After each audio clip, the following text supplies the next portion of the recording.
코로나19는 우리의 삶에 많은 변화를 주고 있습니다.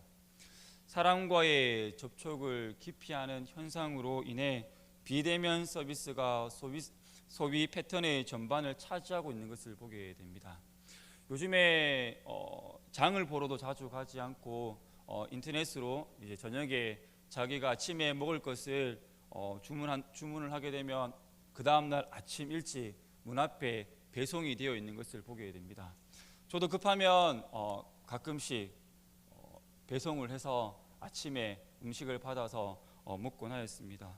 그렇게 하는 게 정말 편하더라고요. 편리하다 보니까 더 자주 이용을 하게 되어진 것을 보게 됩니다. 또한 온라인으로 이제 수업을 하는 것도 어찌 보면 자연스러운 현상이 되었습니다. 또한 사람을 만나고 사귀는 방식이 어찌 보면 지금까지는 대면하여서 오프라인의 만남이었다면 이제는 온라인으로 변화하고 있는 것을 보게 됩니다. SNS를 통한 만남이 이제는 익숙해져 가고 있다는 거죠. 또한 신뢰도에서도 많은 변화가 있는 것을 보게 됩니다. 코로나 전에는 종교 기관에 대한 신뢰도가 높았습니다. 그런데 코로나가 발생하고 난 이후 끊임없이 들려오는 좋지 않은 그러한 이야기들로 인하여서 종교 기관의 신뢰도가 바닥으로 떨어져 있는 것을 보게 됩니다. 다시 말하면 코로나19로 인해 사람들은 교회를 따가운 시선으로 바라보게 되었다는 거죠. 이로 인해 하나님의 자랑쟁이가 되어야 함에도 불구하고 성도들 중에서는 교회를 다니는 것을, 자신의 예수님 믿는다는 것을 밝히기를 꺼려하는 성도들도 있는 것을 보게 됩니다. 어찌 보면 점점 더 신앙생활하기가 힘든 시대가 되어져 가는 것 같습니다. 이러한 상황 속에서 우리는 어떻게 신앙을 지켜야 할까요? 오늘 말씀을 통해 이 어렵고 힘든 시대적 상황 속에서 어떤 삶을 살아야 하는지 함께 은혜를 나누는 시간이 되길 바랍니다. 욥은 하나님의 자랑거리였죠. 어떻게 할 수 있습니까? 오늘 함께 읽진 않았지만 1장 8절과 2장 3절에 보면 그와 같이 온전하고 정직하여 하나님을 경외하면서 또한 악에서 떠난 자가 없다라고 하나님은 욥을 향하여서 평가하고 있다라는 겁니다. 욥에 대한 하나님의 평가가 정말 멋지지 않습니까? 그렇다면 과연 우리 중에서 이 욥처럼 온전하고 정직하여 하나님을 경외하며 악에서 떠난 자라는 칭찬을, 하나님의 자랑거리가 되는 삶을 살아가는 성도들이 과연 얼마나 될까요? 욥이 하나님으로부터 이러한 위대한 평가를 받을 수 있었던 그 이유가 무엇입니까? 그의 삶은 하나님을 바라보고 하나님 중심의 삶을 철저하게 살았던 것을 보게 됩니다. 그는 주변의 환경을 본 것이 아니라 하나님을 바라보았다라는 거죠. 시편 13편에 보면 다윗은 하나님께서 자신의 아픔과 고통을 외면하신다라고 생각했습니다. 그래서 1절과 2절에 보면 다윗은 하나님을 향해 절규와 탄식을 합니다. 그런데 쭉 읽어 내려가서 5절과 6절에 보면 다윗은 침묵 가운데서도 함께 하시는 하나님을 다시금 발견하고 그 속에서 하나님을 향하여서 찬미하며 찬양하며 하나님 앞에 나아가는 것을 보게 됩니다. 분명 우리의 삶 가운데서도 하나님께서 때로는 침묵으로 일관하실 때가 있다라는 거죠. 내가 처한 상황을 보면 정말 어렵고 힘이 듭니다. 왜 나에게만 이런 고난이 찾아오는지 모를 때가 있다라는 거죠. 마치 다윗과 같은 심정으로 여호와여 어느 때까지니까 나를 영원히 잊으시나이까 주의 얼굴을 나에게서 어느 때까지 숨기시겠나이까 라며 하나님을 부르짖을 수밖에 없는 상황 가운데에 놓일 때가 있다라는 거죠. 이러한 상황 속에서 하나님을 찾고 부르짖을 때 우리는 그 속에서 어떠한 행위를 하나님 앞에 보여야 하냐면 잘 참고 견뎌야 한다라는 겁니다. 마라톤 경기에서도 반드시 골인 지점이 있습니다. 중간에 포기해서는 안 된다는 거죠. 왜입니까? 결승점이 있기 때문이라는 겁니다. 이처럼 하나님께서 정해놓으신 한계가 있다라는 겁니다. 그렇기 때문에 우리는요, 우리에게 찾아온 그 고난, 우리에게 찾아온 시련, 우리에게 찾아온 그 고통 가운데 있다 할지라도 우리는 그 속에서 하나님께서 나에게 어떤 일을 펼쳐 가실지를 바라보면서 참고 견뎌야 한다라는 겁니다.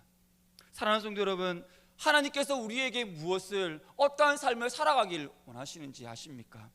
하나님과 함께하는 삶, 온전한 삶, 정직한 삶, 하나님을 경외하며 악에서 떠난 삶을 살아가길 원하신다라는 겁니다. 다니엘서 6장 4절에 보면 다니엘은 아무 허물도 찾지 못하였으니 이는 그가 충성되어 아무 그릇됨도 없고 아무 허물도 없었다라는 말씀이 나옵니다. 그 관료들이 다윗의 허물을 찾기 위해서 정말 노력하였지만 허물을 찾지 못했다라는 거죠. 이 얼마나 멋진 삶입니까? 털어서 먼지 안 나는 삶이 있습니까? 없다라는 거죠. 그러나 다니엘이나 욥의 그 삶 가운데서는 전혀 흠이 없는 삶을 살아냈다라는 겁니다. 욥기 1장 2절에 보면 이 모든 일에 욥이 범죄하지 아니하고 하나님을 향하여 원망하지 않았다. 무엇을 하지 않았다는 겁니까? 그는 어떠한 경우에도 원망하지 않았다라는 겁니다. 그는 어떤 일을 만나도 하나님을 향해 원망하지 않았다라는 거죠. 욥은 하나님 앞에서 범죄하지 않기 위해 끊임없이 몸부림을 쳤던 것을 보게 됩니다. 하나님 앞에 참된 예배자로 서기 위해 그는요 목숨을 걸었다라는 겁니다. 그렇다면 우리의 모습은 어떠합니까? 욥과 같이 참된 예배자로 살아가기 위해 우리는 매일매일 끊임없이 거룩한 몸부림침이 있습니까? 오늘 이 예배 자리에 나올 때 우리 모두 욥과 같은 심정으로 나온 줄 믿습니다. 욥은 하나님의 축복을 받았죠. 2절과 3절에 보면 자녀가 7남 3녀임을 보게 됩니다. 또한 많은 소유물을 가지고 있었던 것을 보게 되죠. 고대 히브리인들은 많은 자녀는 하나님께서 주시는 큰 축복임을 그들은 알았습니다. 큰 축복 중에 하나로 여겼다라는 겁니다. 뿐만 아니라 욥은 동방 사람 중에 가장 훌륭한 자였습니다.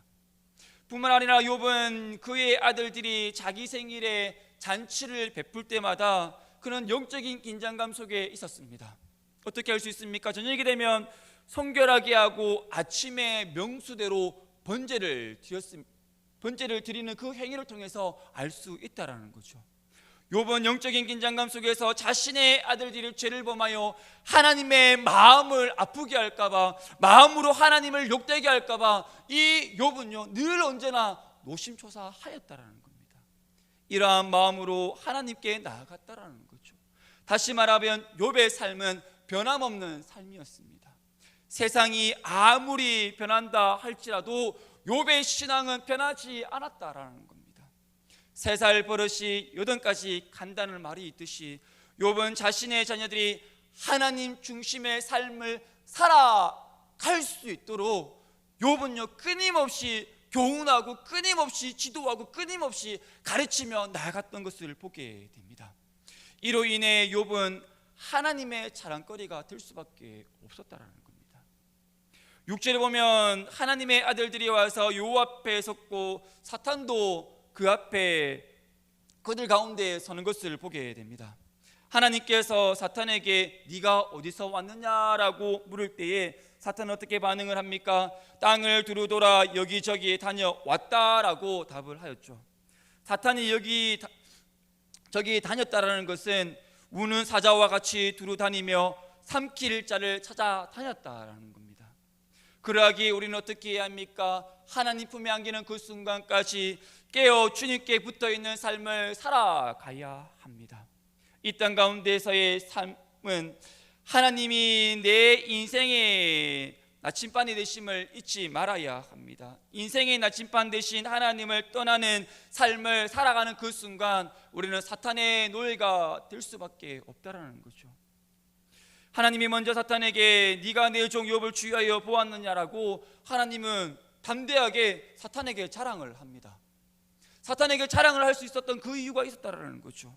그와 같이 온전하고 정직하여 하나님을 경외하며 악에서 떠난 자가 없다라고 하나님은요 사탄에게 자랑스럽게 지금 자랑하고 있다라는 겁니다.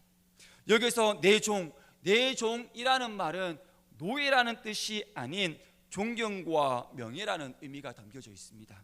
다시 말하면 하나님께서 욥을 바라볼 때 존경의 눈빛으로 바라보았다라는 겁니다. 명예스럽게 그를 여겼다라는 거죠.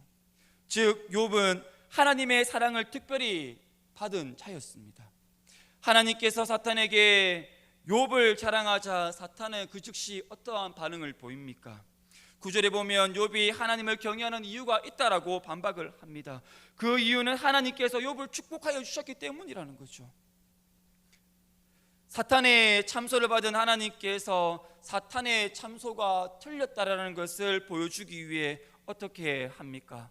욥을 사탄의 손에 넘겨버립니다. 12절입니다. 여호와께서 사탄에게 이르시되 내가 그의 소유물을 다 내 손에 맡기노라. 다만 그의 몸에는 내 손을 대지 말라라고 합니다. 욥은 하나님의 자랑거리였음을 보게 됩니다. 하나님께서 그를 인정하셨다라는 거죠. 사탄의 손에 맡길 정도였습니다. 그렇다면 우리의 신앙의 모습은 어떠합니까? 우리의 삶도 하나님의 자랑거리가 되는 삶을 살아가기 위해서 우리는 거룩한 몸부림침이 있어야 한다라는 거죠. 사탄은 하나님께서 욥을 보호하기 위해서 친 그 울타리를 거두기만 하면 욥은 하나님을 틀림없이 욕을 하고 도망쳐 버릴 것이다 라고 이야기를 합니다. 이것은 사탄의 어리석음과 영적인 교만함을 보여주는 행위이죠. 하지만 하나님께서는 이 사탄의 어리석음과 영적인 교만함을 너무나도 잘 알고 있었습니다. 무엇보다도 하나님께서는 사탄에게 욥의 모든 것을 맡겼지만 무엇을 맡기지 않았습니까? 그의 몸에 손을 대는 것을 맡기지 않았다라는 겁니다. 그의 몸에는 손을 대지 못하게 했다라는 거죠. 여기서 우리는 무엇을 알 수 있습니까? 사탄의 행위에는 제한성이 있다라는 겁니다.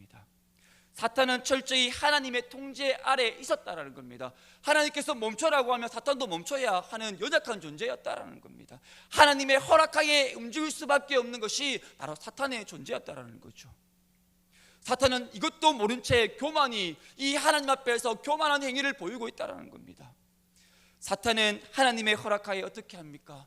욥을 시험하기 시작합니다. 13절부터 19절까지 보면 욥에게 큰 아픔과 시련이 다가왔음을 보게 되죠. 사탄은 스바 사람을 동원하여 소와 나귀를 빼앗고 종들을 죽이게 했습니다. 또한 하나님의 불이 양과 종들을 살라버렸습니다. 갈대아 사람이 새 무리를 지어오더니 낙타를 빼앗고 종들을 또한 죽였습니다. 자녀들이 맏아들 집에서 음식을 먹으며 포도주를 마신 그때에 거친 들에서 큰 바람이 와서 집을 무너뜨립니다. 이로 인해 자녀들이 다 죽게 됩니다. 욥은 한순간 이 모든 것들을 잃어버리고 이 모든 일들을 당하게 되었죠. 이러한 상황 속에서 욥은 어떻게 반응을 합니까? 많은 그리스도인은 신앙생활 하는 중에 나 자신에게 고난이 찾아왔을 때에 내가 신앙생활을 그 누구보다도 옆에 있는 누구보다도 신앙생활을 열심히 해왔는데 내가 정말 거룩한 몸부림쳐 왔고 정말 하나님 보시기에도 기뻐하시는 삶을 살아왔다고 생각했는데 왜 나에게만 이런 고난이 왔는가? 누구보다도 열심히 신앙생활 했는데 라고 생각하며 그러한 것들을 느낄 수 있습니다. 이럴 때 우리는요 그 하나님 앞에서 답을 잘 해야 한다라는 겁니다. 나에게 고난이 찾아오고 나에게 역경이 찾아왔을 때 답을 잘 해야 한다라는 겁니다. 왜 나에게 고난이 찾아왔습니까? 이 질문 앞에 욥은 어떻게 대답을 합니까? 욥은요 철저하게 하나님의 중심 가운데에 하나님 중심으로 답을 하는 것을 보게 됩니다. 말과 행동으로 범죄치 않았다라는 겁니다. 20절에 보십시오. 욥이 일어나 겉옷을 찢고 머리털을 밀고 땅에 엎드려 예배했다라는 겁니다. 여기서 일어났다라는 것은 흔들림 없는 마음의 자세나 신앙 상태를 말합니다. 즉 욥은 극심한 시험과 고난 앞에서 좌절하지 않고 다시금 나의 신앙을 확고히 세워가겠다라는 의지가 담겨 있다는 겁니다. 이러한 가운데 욥은요 하나님 앞에서 엎드려 예배하였다라는 거죠. 21절에 보십시오. 내가 모태에서 알몸으로 나왔사온즉 또한 알몸이 그리로 돌아가 올지라. 주신 이도 여호와시요 거두신 이도 여호와시오니 여호와의 이름이 찬송받을지이다 라고 그는 오히려 고백하고 있는 것을 보게 됩니다. 욥은 알았습니다. 자신에게 주어진 모든 축복이 하나님께로부터 왔음을 그는 알고 있었다라는 겁니다. 욥은 지금의 이 상황이 재산도 자녀도 삶의 모든 것을 잃어버린 그러한 상황 속에 있었습니다. 이러한 상황 속에서도 이 욥은 오히려 범죄하지 아니하였고 하나님을 향하여 어떠한 원망도 하지 않았다라는 겁니다. 욥은요 주위의 상황을 바라보지 않았다라는 거죠.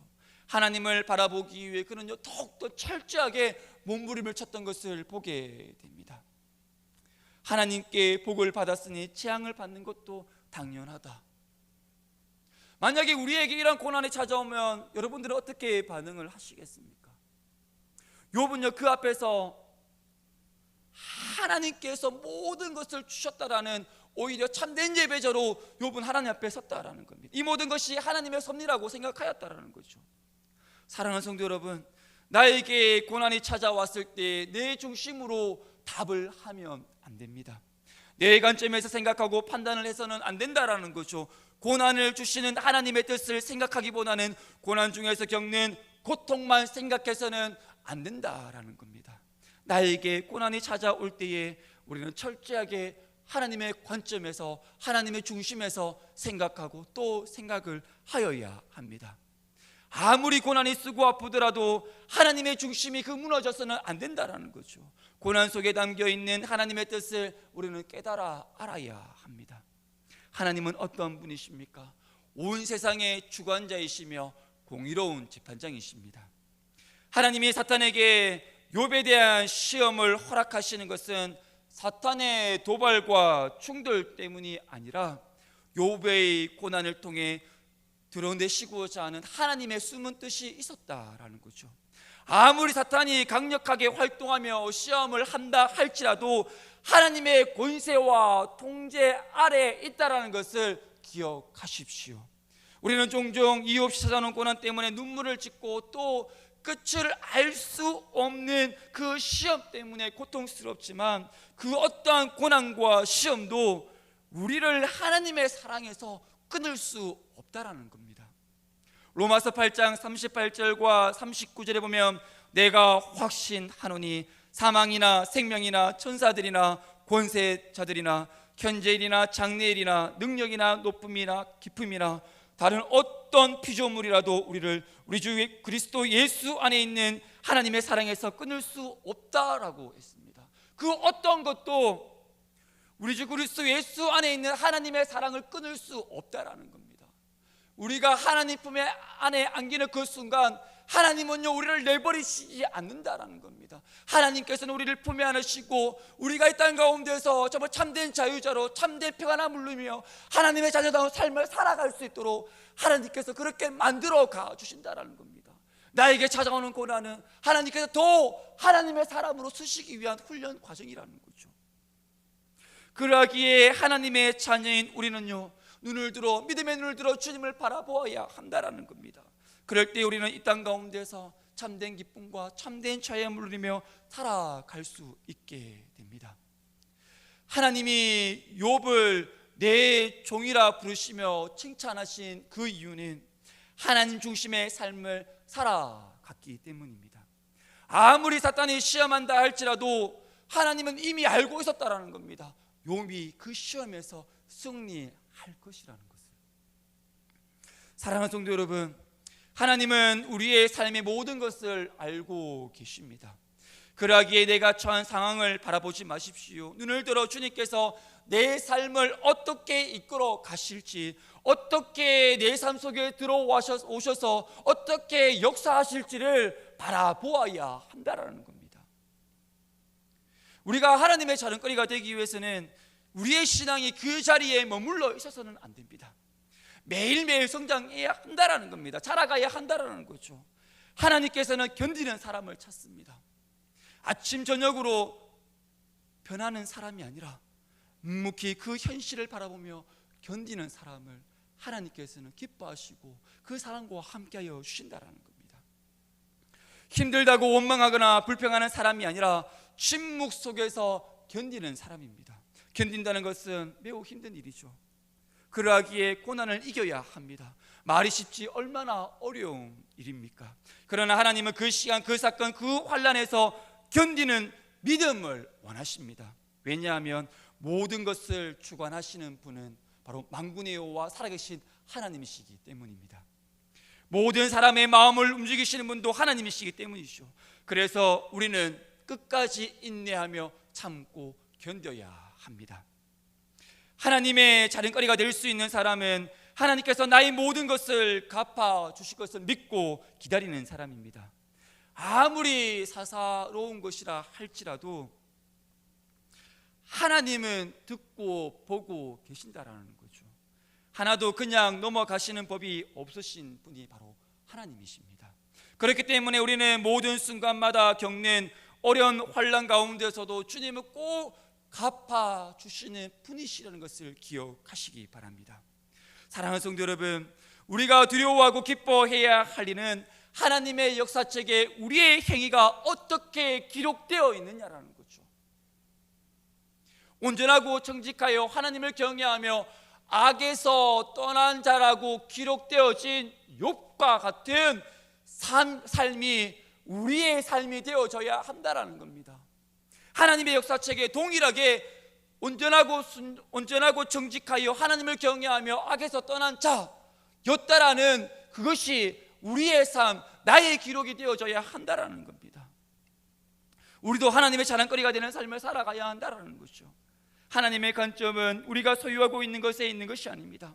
하나님의 관심은 우리가 어떠한 존재인가, 우리가 어떤 신앙 인격을 가지고 있는가에 관심을 가지고 있다라는 겁니다. 욥이 하나님께 자랑이 된 것은 그의 신앙 인격 때문입니다.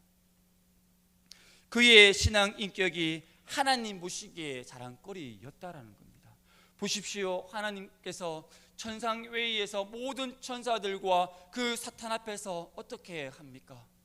욥을 자랑하였다라는 겁니다. 사랑하는 성도 여러분, 욥이 하나님의 자랑거리가 된 것처럼 우리도 이 땅 가운데 살아가면서 멋진 신앙 인격을 소유함을 통해 하나님의 자랑거리로 살아가시길 주님의 이름으로 축복합니다. 아멘.